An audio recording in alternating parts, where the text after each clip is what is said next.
Haleluya, puji Tuhan. Salam sejahtera dalam kasih Tuhan Yesus Kristus. Katakan amin. Haleluya. Saudara bersuka cita pagi hari ini? Katakan semangat pagi.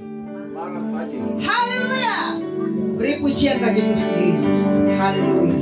Kembali kita bertemu di live streaming ini. Saya percaya Bapak Ibu Saudara ingin menikmati berkat Tuhan. Katakan amin. Haleluya.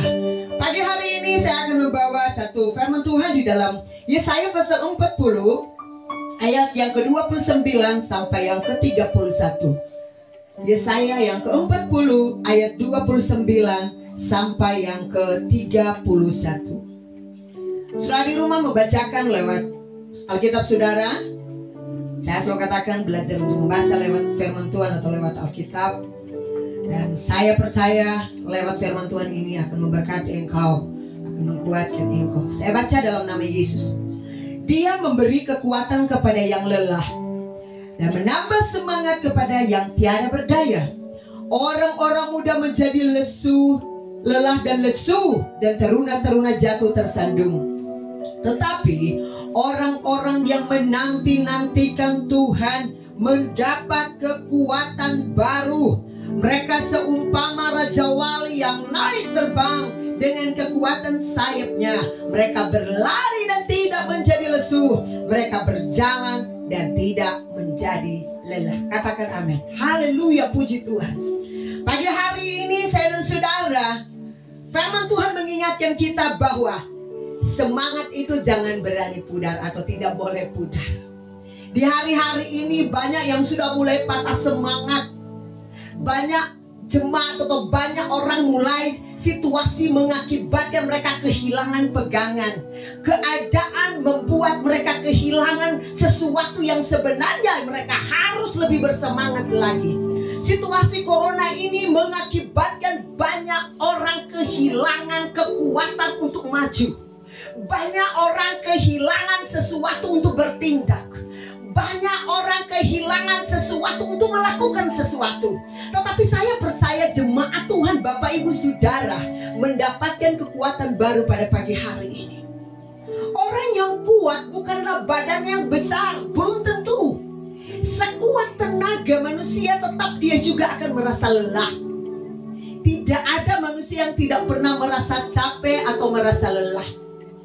Ada saat-saat tertentu waktu saya dan saudara diperhadapkan dengan situasi, diperhadapkan dengan keadaan, pergumulan yang berat, maka di situ kita merasa hilang semangat.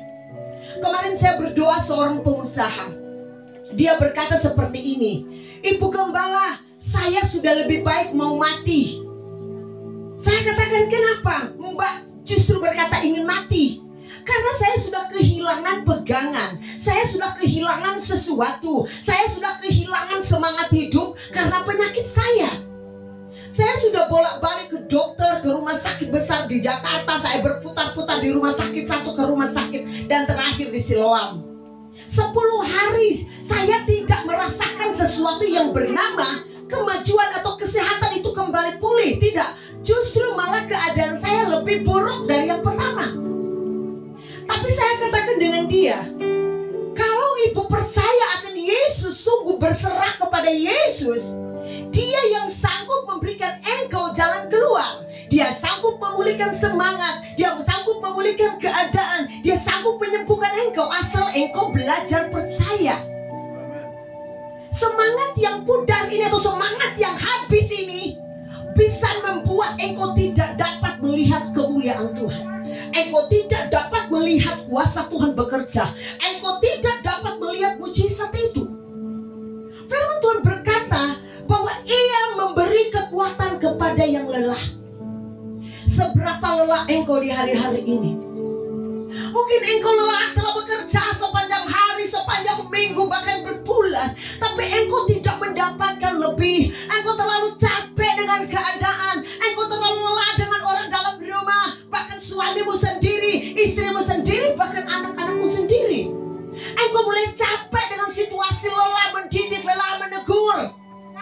Tetapi pagi hari ini Tuhan yang akan memberikan engkau semangat baru lagi. Engkau harus bangkit situasi. Engkau harus bangkit dari keadaan. Kalau engkau tidak bangkit, engkau tidak dapat melihat sesuatu yang baik. Ada yang berkata kepada saya, Ibu Gembala, saya mau stop cari Tuhan. Saya katakan, kenapa? Saya sudah setia berdoa, saya sudah setia beribadah, saya sudah setia memberi, bahkan mengembalikan milik Tuhan, saya begitu setia. Tetapi keadaan saya seperti ini terus, sepertinya tidak ada yang meningkat, tidak ada yang maju bagi saya. Lebih baik saya tinggalkan Tuhan. Saya katakan dengan dia, boleh bro, kamu mau meninggalkan Tuhan ya? Pikirkan baik-baik. Saya bilang bahwa kalau bro tinggalkan Tuhan, Tuhan tidak akan rugi waktu engkau tinggalkan Tuhan. Tapi engkau sendiri akan rugi waktu engkau tinggalkan Tuhan. Memangnya siapa kamu? Saya dan bro cuma abu, cuma debu. Saya bilang kalau Tuhan jepit saja satu urat, habislah kita. Karena semangat hilang. Karena saya katakan waktu engkau mencari Tuhan, motivasimu yang salah. Karena engkau pikir kalau engkau setia, engkau pikir kalau engkau giat, engkau pikir kalau engkau melayani, kalau engkau pikir engkau memberi, engkau akan diberkati. Saya katakan bahwa kalau engkau mencari motivasi atau mencari Tuhan dengan motivasi berkat, engkau tidak akan mendapatkan lebih. Tapi waktu engkau mencari prioritas Tuhan dalam hidupmu, segala sesuatu apapun dalam hidup yang terjadi, engkau tidak akan berkata, engkau tidak akan mengeluh dengan situasi, tapi engkau akan berkata, terima kasih Tuhan, yang penting saya masih sehat, diberikan kesehatan, ada sejahtera, ada sukacita dalam keluarga. Orang yang diberkati bukan berapa besar rumah, bukan berapa banyak mobil, bukan berapa banyak kekayaan. Sebenarnya kekayaan yang paling luar biasa, waktu hidup keluargamu dipulihkan, waktu engkau dipulihkan, suamimu dipulihkan, istrimu dipulihkan, anak-anakmu dipulihkan, itu kekayaan yang luar biasa. Saya banyak melihat bahkan melayani orang-orang yang kaya raya. Kelihatannya enggak ada yang mereka susahkan, enggak. Karena semua ada. Tetapi pada kenyataannya ada sesuatu yang kosong di dalam hati mereka. Ada sesuatu yang kosong dalam hidup mereka. Mereka berkata, kami tidak puas dengan apa yang kami miliki. Saya katakan yang sanggup memuaskan engkau hanya Yesus saja. Oleh sebab itu pagi hari, kalau engkau lelah dengan masalahmu, engkau lelah dengan pergumulanmu yang hari lepas hari sepertinya tidak pernah berhenti. Hari ini lain, besok lain lagi. Sampai engkau berkata, Tuhan aku tidak kuat lagi. Tapi janji firman Tuhan pada pagi hari ini memberikan jaminan kepadamu bahwa Allah sumber kekuatan yang akan memberikan engkau kekuatan, yang akan memberikan engkau gairah, yang akan memberikan engkau spirit untuk maju dengan Tuhan. Situasi boleh berubah, saudara. Keadaan boleh berubah. Mazmur 46 ayat 1-12, bahwa Tuhan tempat perlindungan yang kuat, kekuatan yang paling kuat di dalam Yesus, di dalam Tuhan. Karena Dia Allah yang hidup, berkuasa dalam hidup saya dan saudara. Bahwa kasihnya, kuasanya itu terbukti orang ada, kita ada sampai saat ini kemurahan Tuhan. Katakan bahwa sekalipun bumi berubah, sekalipun gunung-gunung di bawah laut itu, di laut itu bergoncang, apapun dalam bumi ini boleh bergoncang, tapi ayat 6 berkata, kalau Allah hadir di situ, kalau Allah diam di situ, maka tidak akan tergoncang. Engkau yang lelah, asal engkau berserah dengan Tuhan, Dia akan berikan engkau kekuatan. Orang yang lelah, yang capek dengan semua keadaanmu, engkau belajar angkat tangan kepada Tuhan. Waktu engkau angkat tangan berserah, maka Tuhan dengan penuh kasih akan turun tangan melakukan sesuatu dalam hidup. Sesuatu yang tidak mungkin. Engkau mungkin selama ini berkata, ini tidak mungkin, ini tidak mungkin. Tetapi bagi Tuhan itu segala sesuatu mungkin. Oleh sebab itu engkau harus bangkit dari situasi ini. Tuhan akan beri engkau semangat baru. Tuhan akan beri engkau kekuatan baru. Bahwa Tuhan tidak pernah lelah, Tuhan tidak pernah tertidur lelap, tapi Dia menjaga saya dan saudara siang atau malam. Makanya saya katakan tadi, tidak ada manusia yang tidak pernah merasa lelah, termasuk saya. situasi yang sudah capek, yang sepertinya sudah tidak ada jalan keluar, sepertinya kelam, sepertinya tidak ada jawaban. Ada janji Tuhan bahwa Dia akan memberikan saudara-saudara kekuatan baru.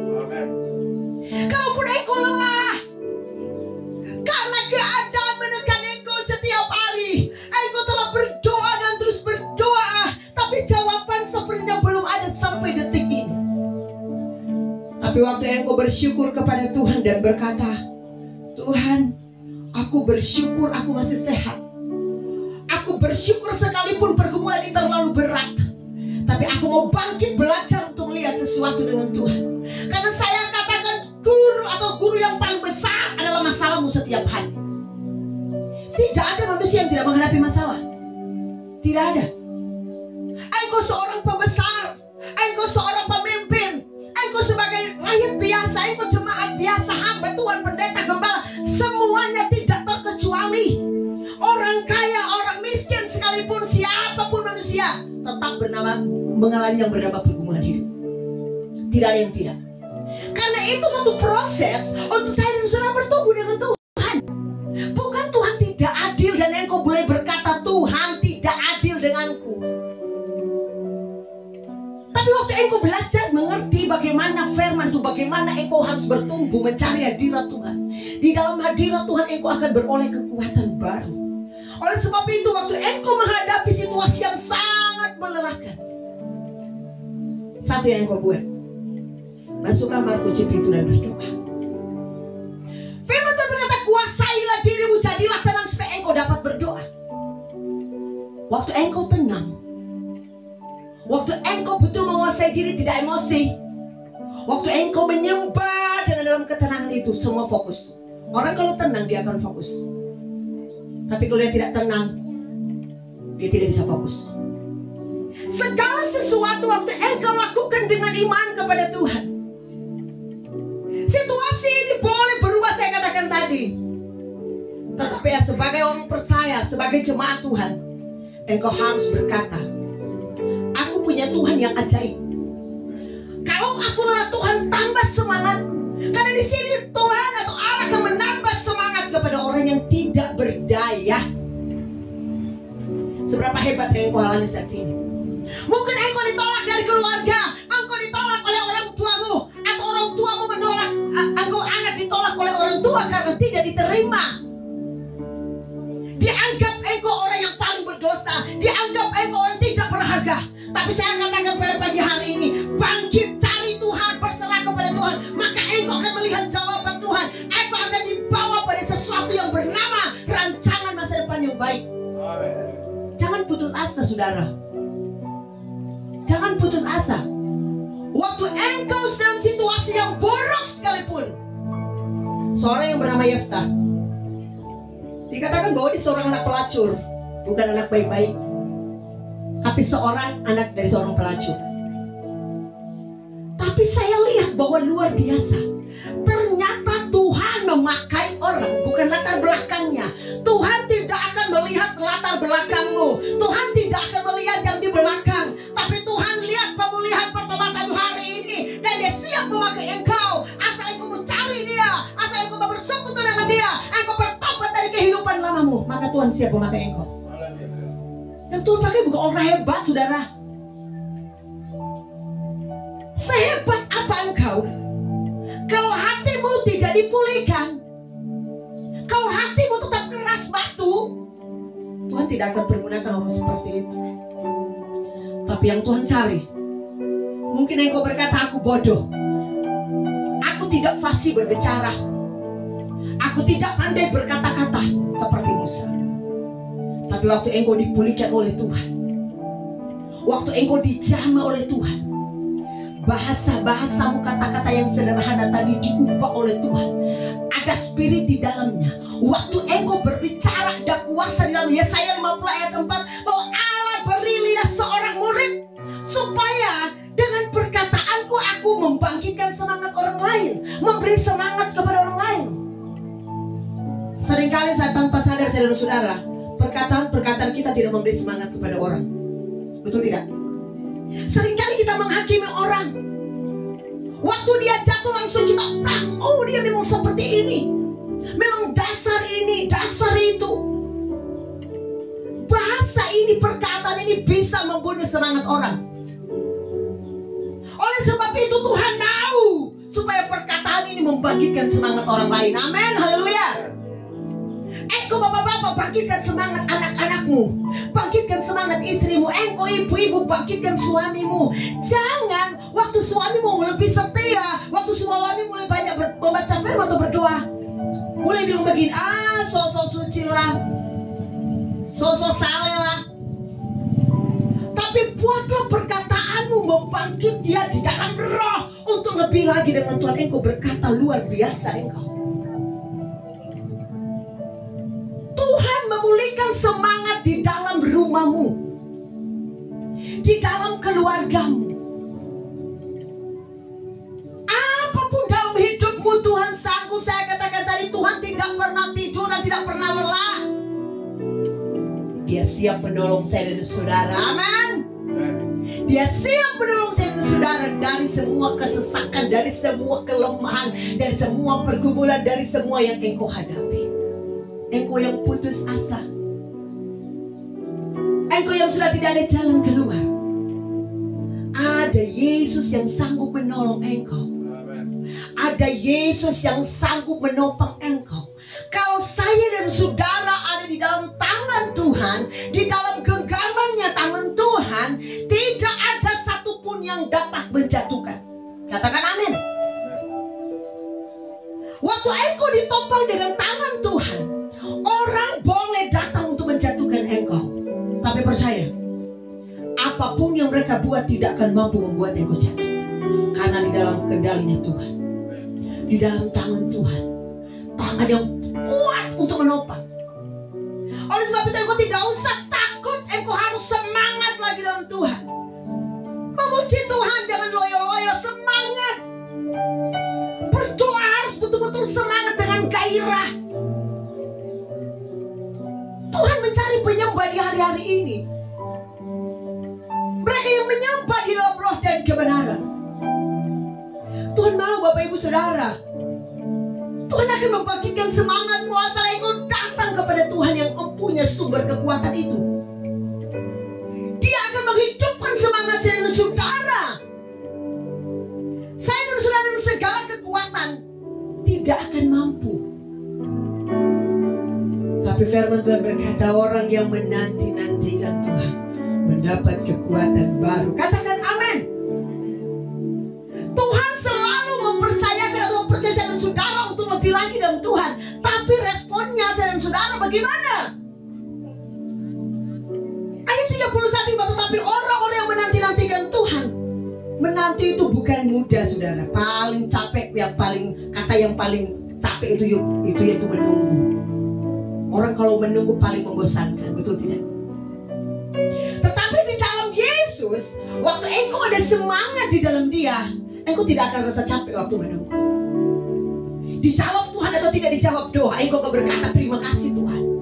Aku percaya Tuhan tetap berbuat sesuatu yang baik bagi saya.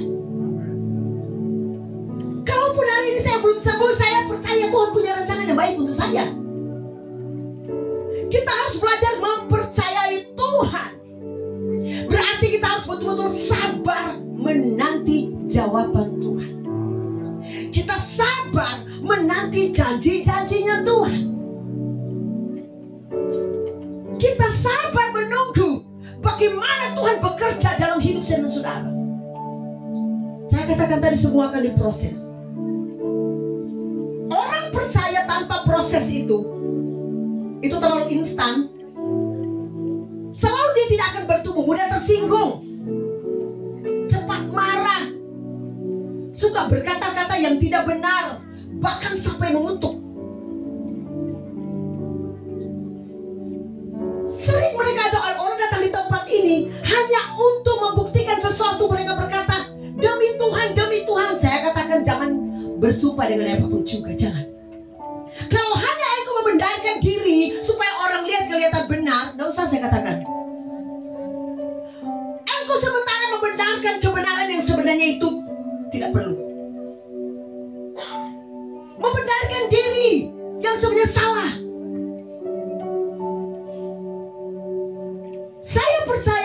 saudara, engkau yang sabar menantikan janji Tuhan adalah orang-orang yang betul kuat, orang-orang yang betul menantikan bahwa Allah bekerja.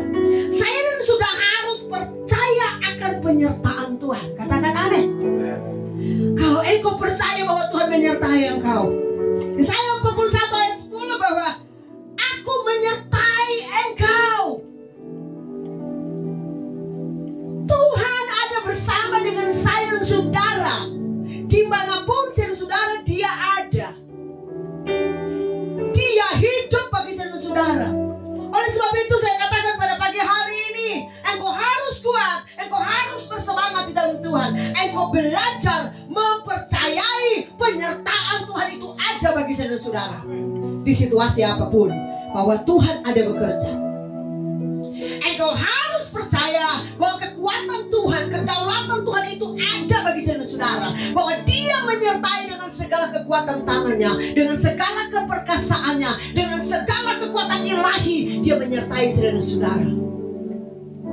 Asal kita mau percaya. Kita harus belajar percaya bahwa rencana Allah itu besar dalam hidup saya dan saudara. Katakan amin. Kalau rencana Allah dalam hidup saya dan saudara, engkau yang tadinya menangis, engkau sendiri akan tertawa. Karena Tuhan jadi jaminan bagi hidupmu.